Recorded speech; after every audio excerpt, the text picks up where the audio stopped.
Cricket পাড়া এখন তোলপাড়। সাকিব আল হাসান কবে আসবেন, কবে খেলবেন, খেলতে পারবেন কিনা, আদৌ খেলা ঠিক হবে কিনা, খেলতে দেবে কিনা, অনেকগুলো প্রশ্ন, অনেকগুলো উত্তর, সবগুলো উত্তরই করার চেষ্টা করব। তবে যে কথাটা বলতে চাই সেটা হচ্ছে যে বাংলাদেশের সর্বকালের সেরা খেলোয়াড় সাকিব আল হাসানকে খেলতে দেওয়া হবে কিনা বা খেলতে দেওয়ার ব্যাপারে সরকার আসলে আগ্রহী কিনা, এই ব্যাপারটাই মূলত এখন আমাদের প্রশ্ন। এখন 11 তারিখে হচ্ছে খেলা শুরু হবে। সো দল ঘোষণা করলে তো আরও তার 4-5 দিন আগে দল ঘোষণা করতে হবে। আমি যদি ধরেও নিই 7 তারিখে যদি দল ঘোষণা করে বা 6 তারিখে বা 5 তারিখে, অন্তত পক্ষে তার আগে কিন্তু বিসিবিকে বা বাংলাদেশ স্বরাষ্ট্র মন্ত্রণালয়কে সবগুলো সমস্যা ঠিক করে ফেলতে হবে। অলরেডি আসিফ আকবর বলছেন যে তারা সাকিবের মামলা মোকদ্দমা সব ফাইল হচ্ছে স্বরাষ্ট্র মন্ত্রণালয়কে দিয়েছেন এবং স্বরাষ্ট্র মন্ত্রণালয়ের মন্ত্রী সাহেব তিনি বলছেন যে ভুয়া মামলা বা এই ধরনের অতি উৎসাহী হয়ে মামলাগুলো তারা নিষ্পত্তি করার ব্যাপারে পুলিশকে নির্দেশনা দিয়েছে। সবারটাই বলেছেন, কিন্তু সাকিব আল হাসান যেহেতু ভেতরে পড়েন তো সেক্ষেত্রে ধরে নেওয়া যায় সাকিব আল হাসানের ব্যাপারেও তারা হয়তো ইতিবাচক ব্যাপারটাই দেখবেন। সাকিব আল হাসানের মামলাগুলো অধিকাংশ ক্ষেত্রে পৃথিবীর বা বাংলাদেশের সবাই মনে করে এটা ভুয়া মামলা, এটা নিয়ে আমরা ডাউট করছি না, এটা খুব সহজেই এটা নিষ্পত্তি করা যায়।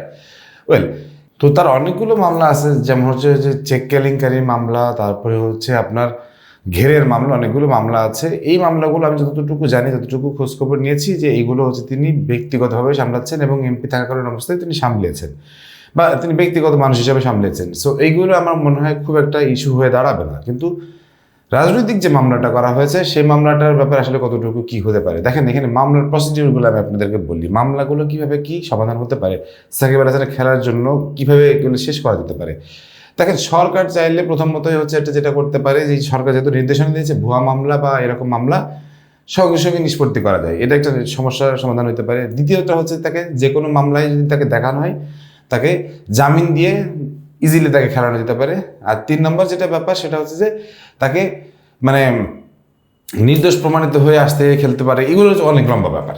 বাট সরকারের সামনে যেটা আছে যে এটাতে জামিন দিতে পারে, 1 নম্বর। 2 নম্বর হচ্ছে যে ভুয়া মামলাগুলো তাকে একদম খালাসি দিয়ে দিতে পারে, যে না এগুলো কোনো সম্পৃক্ততা নেই, এগুলো হতে পারে না।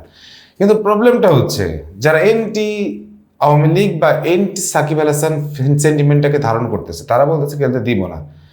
আপনি বিশ্বাস করেন সাকিব আল হাসান খেলুক, এটা বাংলাদেশের আওয়ামী লীগ, বিএনপি, আমার মনে হয় অন্তত পক্ষে 70% জনগণ চাই যে বাংলাদেশ সাকিব আল হাসান সে খেলুক এবং রিটায়ারমেন্ট নিক, এটা চাই।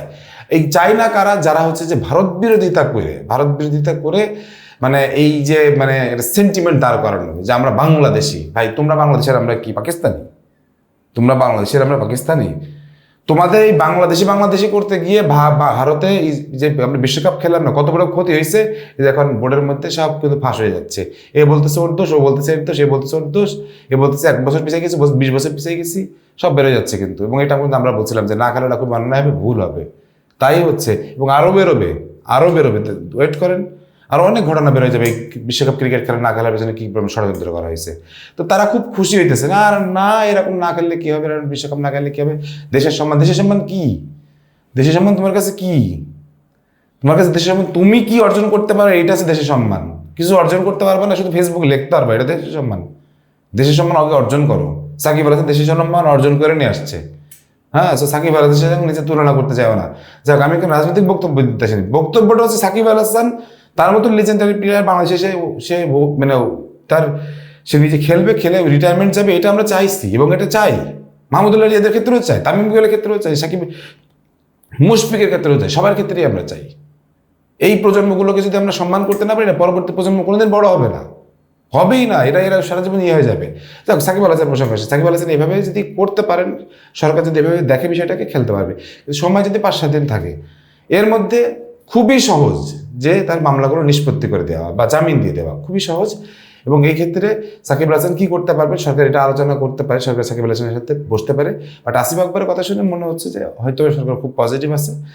আমরাও চাই দিন শেষে আমাদের একজন রথী মহারথী, আমাদের একজন দুঃসময়ের কাণ্ডারি, তিনি আমাদের দেশ থেকে খেলে বিদায় নিক, আমরা তাকে সচক্ষে বিদায় দিই, এটাই স্বাভাবিক, এটাই সৌন্দর্য।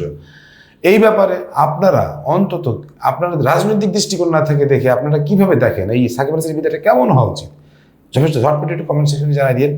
সব ভালো থাকেন, সুস্থ থাকেন, আল্লাহ হাফেজ।